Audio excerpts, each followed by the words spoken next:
10,000 years hence.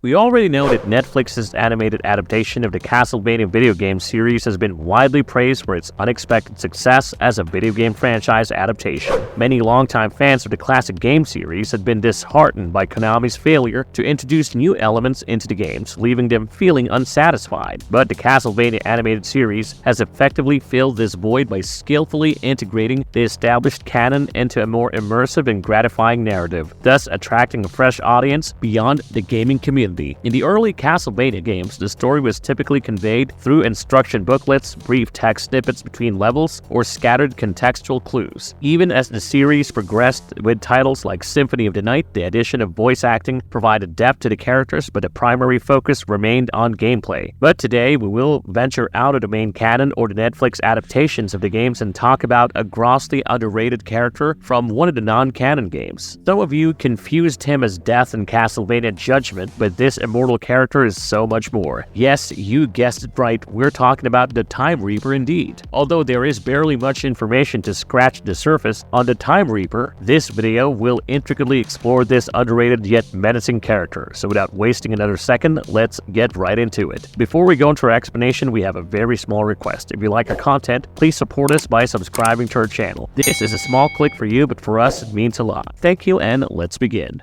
Who is the Time Reaper? How does this character differ from Death? The Time Reaper takes center stage as the primary antagonist and ultimate adversary in the fighting game Castlevania Judgment. For those who are unaware of the game, Castlevania Judgment is a 3D fighting game developed by Konami for the Nintendo Wii and was released in 2008. This enigmatic entity was dispatched by Galamoth, hailing from a distant future with a singular objective to eliminate Dracula, paving the way for Galamoth's ascent to the throne as the ultimate King of the Night. Now here, the Time Reaper effectively stands as Galamoth's counterpart to Death, albeit separated by a 10,000-year leap in the storyline of Castlevania Judgment. Additionally, another intriguing parallel can be drawn to the Kid Dracula series, where Galamoth possesses a Reaper known as Shinigami-san, sharing its name with a Japanese term for death. But whether these beings are the same remains a tantalizing possibility. Furthermore, in the European Game Boy version of Kid Dracula, the instruction booklet references Shinigami-san as Witchy Wench due to the character's distinctive long eyelashes, which contribute to an effeminate appearance. In here, Witchy Wench throws a sickle and is speculated to be the Time Reaper. Now, Shinigami-san initially appears as a regular adversary in the original Famicom version, but subsequently assumes the role of a boss in the Game Boy adaptation. Notably, Shinigami-san appears to be a distinct entity from Death, as he served Galamoth concurrently while Death attended to Kid Dracula. On a side note, in the entire Castlevania series, especially the Metroidvania entries, a common occurrence involves engaging in conversation with Death before eventually confronting and battling this iconic character. However, the concept of Death in Castlevania diverges from traditional depictions of Death as a mere reaper who guides souls to the afterlife. Instead, it portrays Death as a more complex entity, taking on the role of a servant of the Dark Lord, in contrast to the notion that Death usually knows when a person's time has come. Within the Castlevania universe, Death's purpose transcends way beyond that traditional role. Death, as depicted in the series, appears to be a manifestation of chaos rather than a straightforward reaper. He serves the Dark Lord, and in the absence of such a monster, most definitely lacks a clear purpose. This interpretation aligns with information from the Castlevania novel Akumajou Dracula, Kabuchi no Suisui Kyoku, which clearly designates Death as the Dark Lord's servant. Anyways, coming back to the main dude here, due to his very limited on-screen presence, very little can be deduced about the Time Reaper. During the climatic final battle, he exhibits characteristics in line with the series' other powerful villains by appearing as a ruthless, cruel, and unrelenting adversary, seemingly unconcerned about the catastrophic consequences of causing a time crash that could lead to a universe-wide disaster or even an apocalypse. Based on the scant lines of dialogue attributed to him, the Time Reaper exudes an aura of violence and bloodthirstiness. He also displays a readiness to dispatch his his adversaries in gruesome manners, underscoring his ferocity. Paradoxically enough, the Time Reaper also conveys an unwavering devotion to his lord Galamoth. Even in his final moments as he faces defeat, he utters his lord's name, perhaps as a gesture of apology for failing in his mission, highlighting the depths of his loyalty. Now, there is barely much more to this guy's story than we already know of. I mean, he simply emerges from a distant future in which Galamoth appears to wield considerable influence, if not outright dominion. Plus, the Time Reaper himself claims to originate from a point 10,000 years ahead in time, yet the specific year of the events in the story remains undisclosed. This temporal reference to 10,000 years serves as a subtle nod to the non-canonical spin-off game Kid Dracula, where Kid Dracula awakens from a 10 millennia slumber to discover that Galamoth has seized control of his father's kingdom. Functionally, the Time Reaper governs time much as death presides over various forms of demise. The parallel between these two antagonists may find its explanation in the symbolism and folklore that interweaves time and death, highlighting their proximity to the realm of human imagination. Plus, in common with death, it is plausible that the Time Reaper can only be vanquished physically, with a potential for his eventual return, because there is a possibility of him being as old as time. However, since he exclusively appears in a single game, the precise nature of his resilience remains a matter of speculation.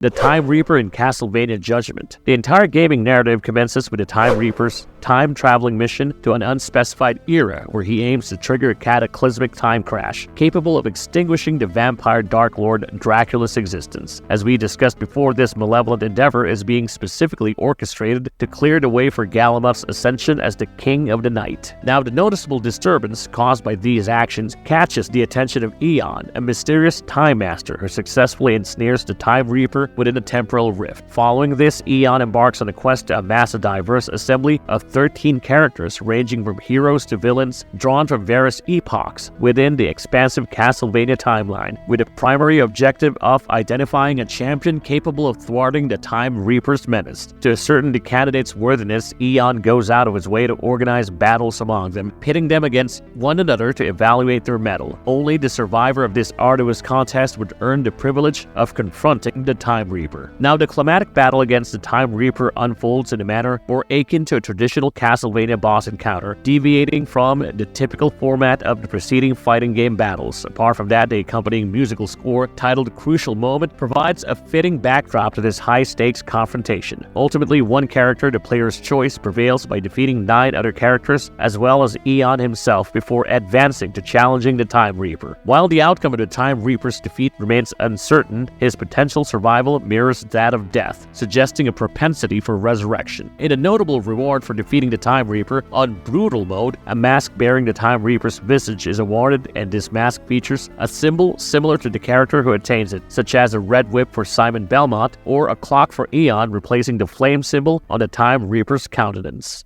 How powerful is the Time Reaper? The Time Reaper commands an extraordinary level of power, allowing him to confront the most indomitable characters within the Castlevania franchise without any hesitation. His dominion over time is so impeccably powerful that even Aeon, a Time Master ranking second only to the Time Reaper, is compelled to immobilize him within a time warp right after his arrival. But Aeon's efforts to contain him prove to be of limited duration, further underscoring the Time Reaper's immense capabilities. In addition to that, another one of the Time Reaper's exceptional abilities lies in his capacity to traverse time at will and manipulate the course of history. He possesses the capability to unravel the very fabric of space and time to the extent of erasing individuals and events from their mere existence. It should be noted that the Time Reaper's powers appear to be most potent when he exists outside the constraints of the conventional timeline. Despite this prodigious control over time, the full extent of his temporal abilities remains enigmatic, only luring us in for further speculation. Moreover, the Time Reaper wields prodigious demonic powers, as evident in the devastating array of attacks he deploys during his time as the final boss. Among his notable feats is the conjuration of a colossal scythe, which he wields with masterful proficiency, adding to his already formidable arsenal of abilities.